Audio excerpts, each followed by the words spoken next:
नंदन जय घनश्याम। मैं आज आप लोगों को सुनाने जा रही हूँ राजा प्रताप भानु की आगे की कथा, जिनके कारण भगवान ने एक बार इस संसार में मनुष्य के रूप में अवतार धारण किया था। तो राजा प्रताप भानु जो है बहुत ही प्रतापी राजा थे और वे राजा बनने के बाद सारी पृथ्वी को अपने वश में किए अपने बल से। उसके बाद वे शिकार करने के लिए, शिकार खेलने के लिए घने वन में जाते हैं और वहाँ एक सूअर का शिकार करने के लिए सूअर के पीछे पीछे जाकर रास्ता भटक जाते हैं और रास्ता भटक कर एक मुनि के आश्रम में आते हैं, जो कपटी मुनि रहता है, जो राजा प्रताप भानु से अपना राज्य हारकर वन में आकर कपट वेश बनाकर रहने लगता है। तो होनहारवश उसी कपटी मुनि राजा प्रताप भानु से हारा हुआ राजा के पास जो है प्रताप भानु पहुंच जाता है। उसके बाद मुनि जो है प्रताप भानु को अपनी बातों में उलझाकर अपने आश्रम में एक रात के लिए रोक लेता है। तो उन्हीं के बारे में आगे की कथा, तो कथा को भक्तिपूर्वक सुनिए, कथा का आत्मसात कीजिए और आनंद लीजिए। जय रघुनंदन जय घनश्याम। तो कथा है, भले ही नाथ आय सुधीरि सीसा, बांधी तुरग तर बैठे महिषा, निप बहु भांति प्रशंसे उताही, चरण बंदे निज भाग्य सराही। तो तुलसीदास जी कहते हैं, जैसे होनहार होती है वैसे ही सहायता आपको मिल जाती है। या तो आप वहां पहुंच जाते हैं या सहायता करने वाला आपके पास पहुंच जाता है। तो यही राजा प्रताप भानु के साथ हुआ। तो राजा स्वयं ही राजा से हारे हुए उस कपटी राजा, जो कपटी मुनि का वेश धारण करके जंगल में बैठा था, बद्री की आग में जलता हुआ मौके की तलाश में था, तो प्रताप भानु उसी के पास पहुंच जाता है। तो वह कपटी मुनि जो है उसको रोक लेता है और राजा भी वहीं रुक जाता है। तो राजा जो है उस मुनि की बात सुनकर कहता है कि हे नाथ, बहुत अच्छा। ऐसा कहकर मुनि के आश्रम में रुकने के लिए मुनि की आज्ञा को सिर पर धारण करके अपने घोड़े को एक वृक्ष से बांधकर मुनि के सामने आकर बैठ जाता है। राजा बहुत भांति से मुनि की बड़ाई करते हैं और उसके चरण में प्रणाम कर अपने भाग्य की सराहना करते हैं कि मैं बड़ा भाग्यवान हूँ जो आज आपके जैसे महामुनि का मुझे दर्शन मिला है। तो इस प्रकार से राजा अपने भाग्य की सराहना करते हैं। तो आगे कहते हैं, पुनि बोले उमेदो गिरा सुहाई, जानी पिता प्रभु करऊं ढिठाई, मोहि मुनिस सुत सेवक जानी, नाथ नाम निज कहु बखानी।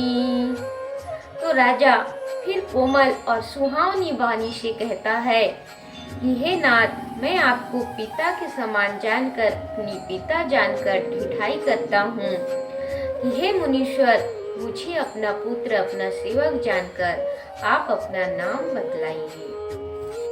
तो ते ही न जाननी पही सो जाना, भूप सुहृदय सो कपट सयाना, बैरी पुनि छत्री पुनि राजा, छल बल कीन चहाई निज काजा।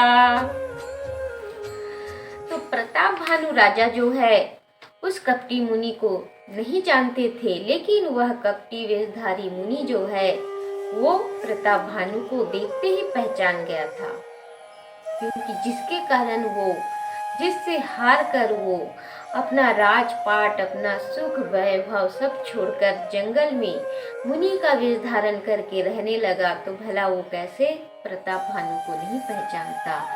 तो राजा प्रताप भानु उस कपटी मुनि को नहीं जानता था, लेकिन वह कपटी मुनि राजा प्रताप भानु को जानता था।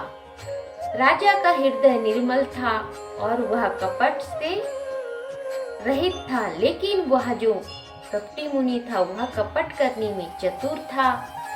एक तो वह शत्रु, राजा प्रताप भानु का शत्रु, और ऊपर से क्षत्रिय, वह छल बल से काम निकालना चाहता था। प्रताप भानु से छल बल करके अपना काम निकालना चाहता था, अपना राज्य वापस लेना चाहता था, अपना अपमान का बदला उस प्रताप भानु से लेना चाहता था।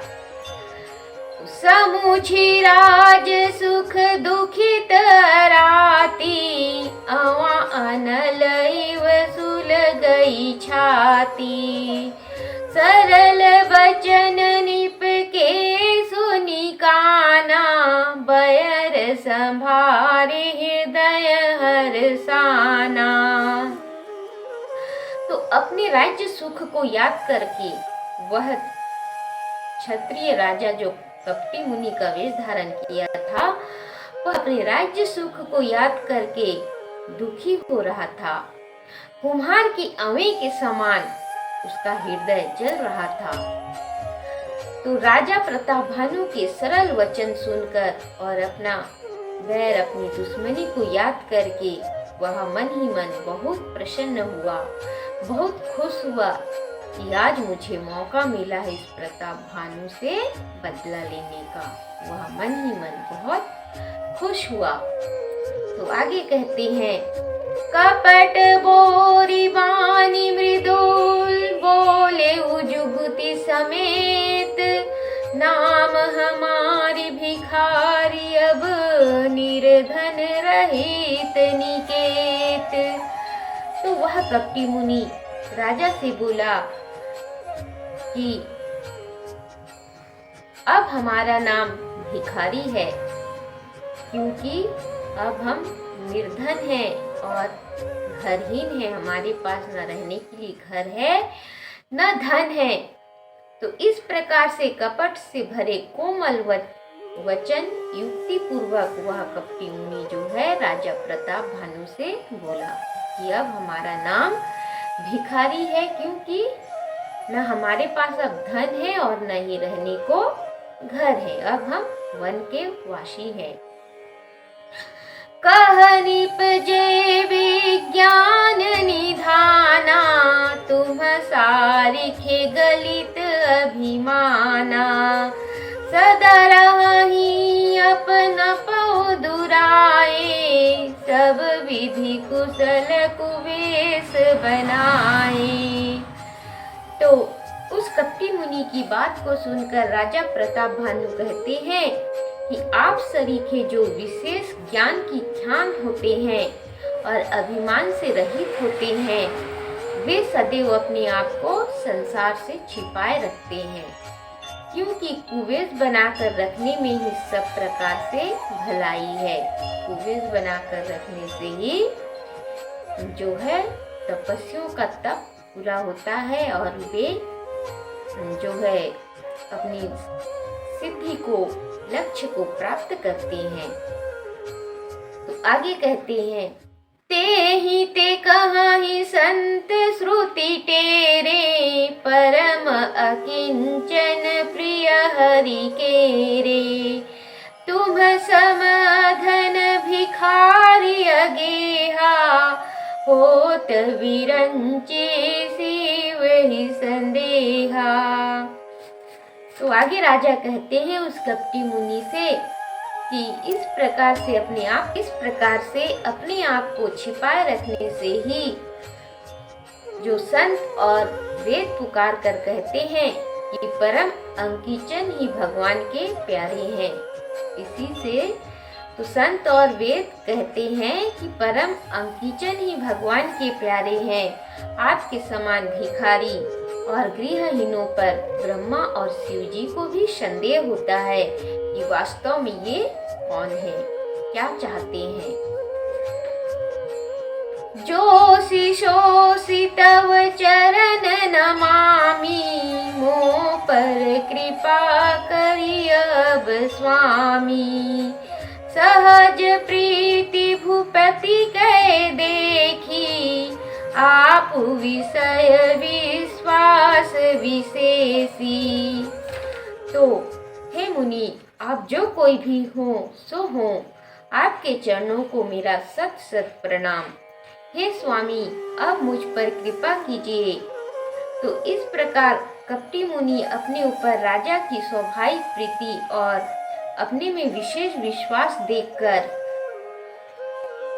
तो आगे तुलसीदास जी कहते हैं, सब प्रकार राज ही अपनाई, बोले अधिक स्नेह जनाई।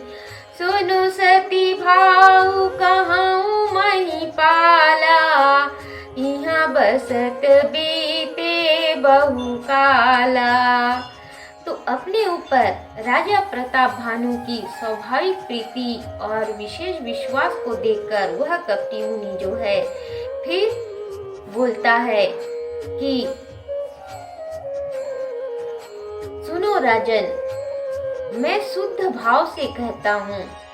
इस प्रकार से राजा को पूरी तरह अपने वश में करके अपने विश्वास में लेकर अधिक प्रेम दर्शाकर वह कपटी मुनि फिर प्रताप भानु से बोला कि हे राजन सुनो, मैं शुद्ध भाव से आपसे कहता हूँ, यहाँ रहते हुए मुझे बहुत समय बीत गया है। तो अब लगी मोहि न मिले को, मैंने जनाऊं काहू, लोक मान्यता नल सम कर तप कानन दाहू। तो इस वन में रहते हुए मुझे बहुत समय बीत गया है। अब तक ना कोई मुझे मिला है और न ही मैं किसी से मिला हूँ, न ही किसी को अपने आप को जनाया हूँ कि मैं कौन हूँ, क्या करता हूँ, कहाँ से आया हूँ, यहाँ कब से रह रहा हूँ या फिर यहाँ मैं रह रहा हूँ। यह बात ना कोई जानता है, ना मुझसे कोई मिला है और न ही मैं किसी को अब तक जनाया हूँ। क्योंकि लोक प्रतिष्ठा, लोक सम्मान ही जो है तप रूपी वन को भस्म कर देती है। तप रूपी वन के लिए लोक प्रतिष्ठा जो है अग्नि के समान है। इसीलिए तपस्वी जो है वन में अपने आप को छिपा कर ही रखते हैं, लोक प्रतिष्ठा में वे नहीं पड़ते। तो भूल ही मूढ़ न चतुर नर, तुलसी देखी सुवेशु, वचन सुधा समस नहीं, सुंदर के की पेखू। तो तुलसीदास जी कहते हैं कि सुंदर वेश को देखकर मूर्ख ही नहीं चतुर लोग भी धोखा खा जाते हैं। तो उसी प्रकार यहाँ राजा प्रताप भानु उस कपटी राजा जो कपटी मुनि का वेश धारण करके वन में बैठा हुआ था प्रताप भानु से बदला लेने के लिए, तो प्रताप भानु उसके वेश को देखकर जो है धोखा खा गए।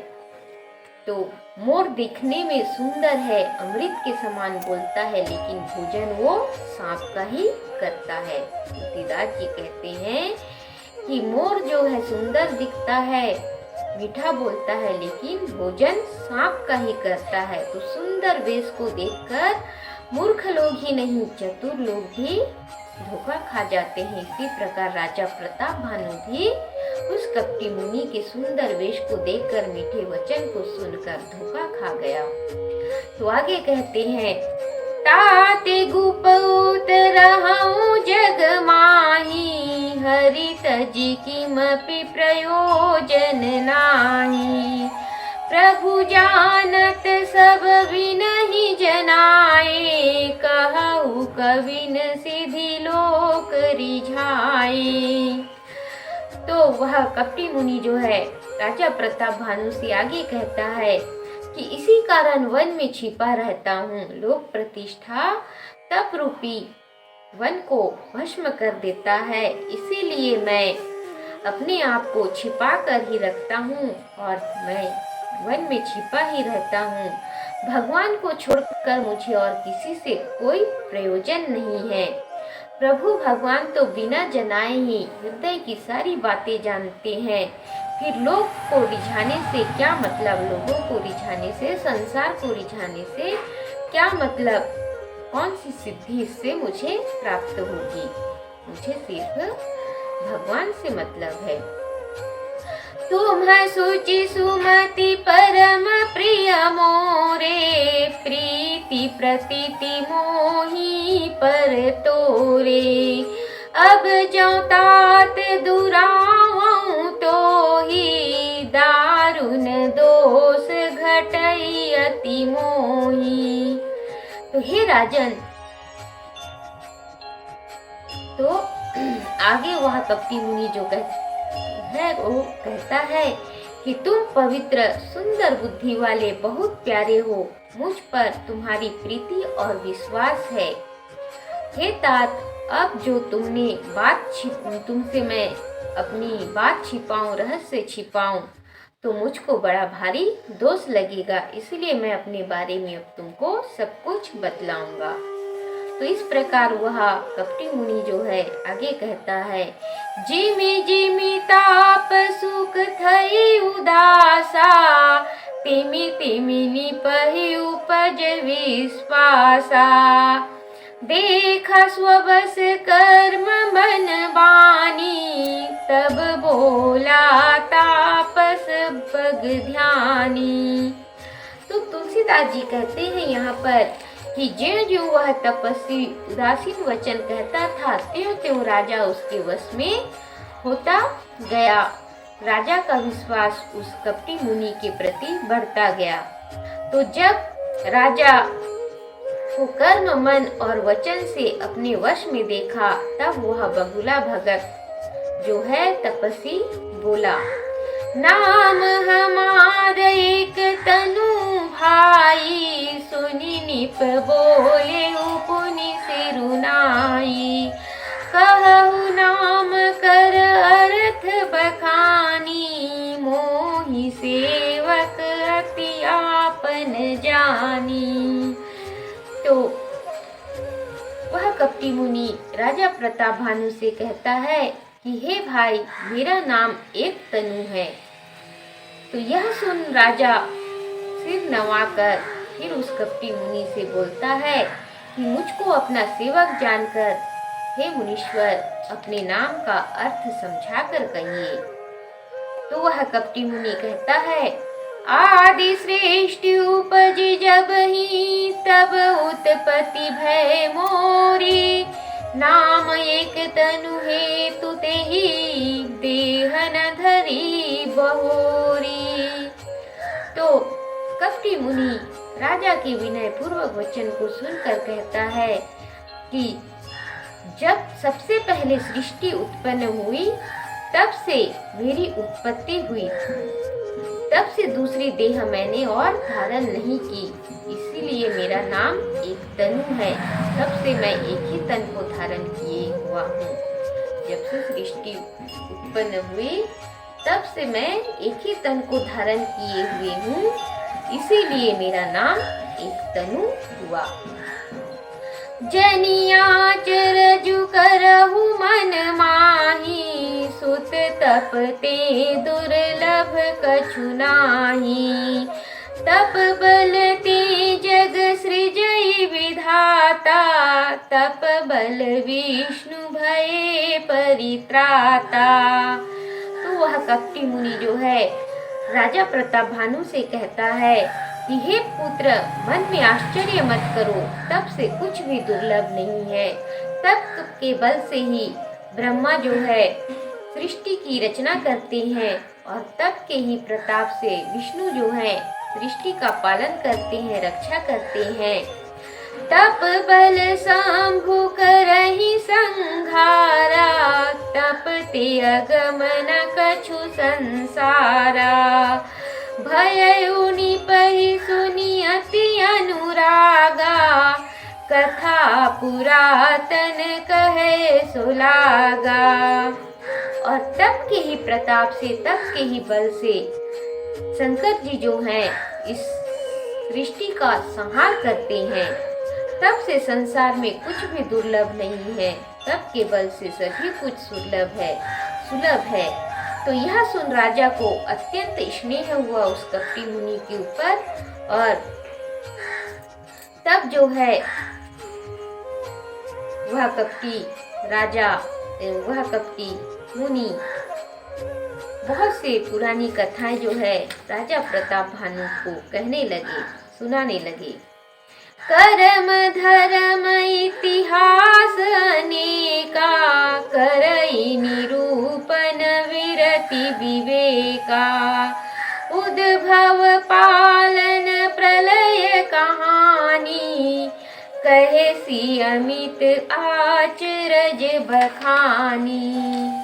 तो वह कपटी राजा जो कपटी मुनि का वेश धारण किए हुए था, प्रताप भानु से कर्म धर्म और अनेक इतिहास, वैराग्य और ज्ञान का वर्णन करने लगे, बातें कहने लगे।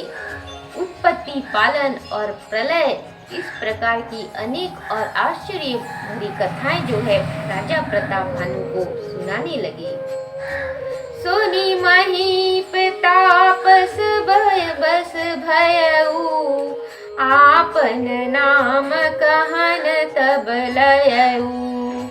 कह तापस निप जानऊ तो ही, तिन्हु कपट लाग भल मोही।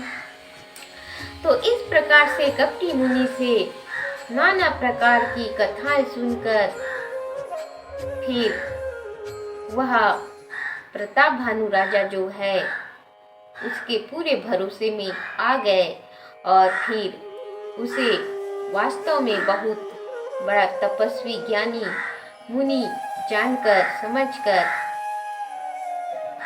उस कपटी के वश में होकर तब अपना नाम, अपना परिचय बताने लगे। तो अब प्रताप भानु से उसका पूरा परिचय सुनकर, नाम जानकर वह कपटी मुनि जो है बोले कि हे राजा, मैं आपको जानता हूँ, आपने जो कपट किया वह मुझे अच्छा लगा। सुनो महिष असी नीति, जहाँ तहाँ नाम न कहि निप।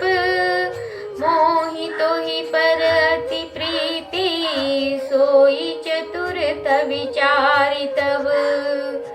तो कपटी मुनि आगे बोलने लगा कि सुनो राजा, ऐसी नीति है कि राजा लोग जहाँ तहाँ अपना नाम नहीं बतलाते।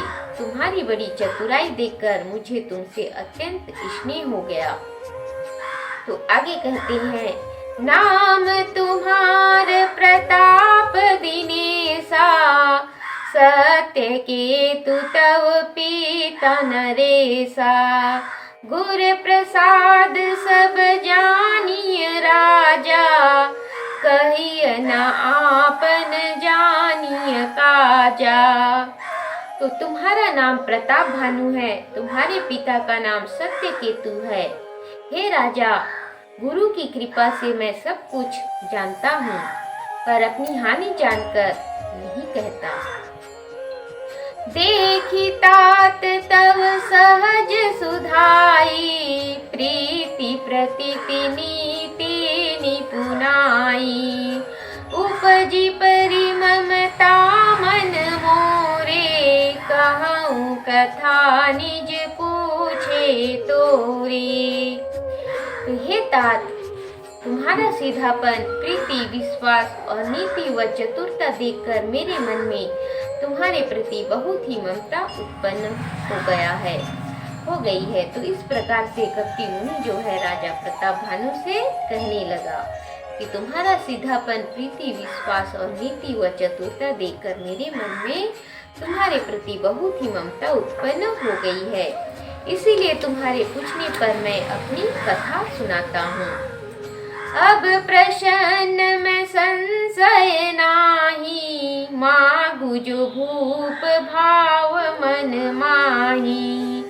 सुनि सुबचन भूपति हरसाना, गही पद विनय कीन्ही विधि नाना। तो अब मैं निस्संदेह प्रसन्न हूँ। हे राजन, तुम पर मैं अब निस्संदेह ही बहुत प्रसन्न हूँ। तो जो मन में तुम्हारी हो वह वर मांग लो। तुम्हारे मन में जो भी इच्छा हो मुझसे वह वरदान तुम मांग लो। तो ऐसे सुंदर वचन को सुनकर राजा प्रताप भानु जो है बहुत प्रसन्न हुआ और चरण पकड़कर अनेक प्रकार से उस कपटी मुनि से विनती करने लगा। कृपा सिंधु मुनि दर्शन तोरे, चारि पदारथ कर तल मोरे। प्रभु तथापि प्रसन्न बिलोकी, मागी अगम बर हों अशोकी। तो हे कृपा सागर मुनि, आपके दर्शन से चारों पदार्थ मेरी मुट्ठी में आ गए हैं। राजा प्रताप भानु कपटी मुनि से बोलने लगे कि हे कृपा सागर मुनि, आपके दर्शन से ही चारों पदार्थ धर्म, अर्थ, काम, मोक्ष जो है मेरे मुट्ठी में आ गए हैं। तथापि आपको प्रसन्न जानकर कठिन वर मांगकर क्यों न मैं शोक रहित हो जाऊं। तो इस प्रकार से कहकर राजा प्रताप भानु जो है उस कपटी मुनि से वर मांगता है। तो क्या वर मांगता है? जरा मरण दुख रहित तनु, समर जिते जनि को। एक छत्र रिपुहीन मही, राज कलप सत सो। तो हे कृपा सिंधु प्रताप भानु कपटी मुनि से हाथ जोड़कर कहते हैं कि हे कृपा सिंधु, बुढ़ापे और मृत्यु के दुख से मैं रहित हो जाऊं। मेरा शरीर बुढ़ापे और मृत्यु के दुख से रहित हो जाए। संग्राम में मैं सबको जीत सकूं, मुझसे कोई जीत नहीं सके, मुझे कोई नहीं जीते। 100 कल्पों तक इस पृथ्वी पर मेरा एक छत्र राज्य हो। तो इस प्रकार से जो है कपटी मुनि से राजा प्रताप भानु वरदान मांगते हैं। तो देखिए, जैसा होनहार होने को रहता है वैसी सहायता भी मिल जाती है। तो आज की कथा यहीं तक, आगे की कथा फिर दूसरे दिन। जय रघुनंदन, जय घनश्याम।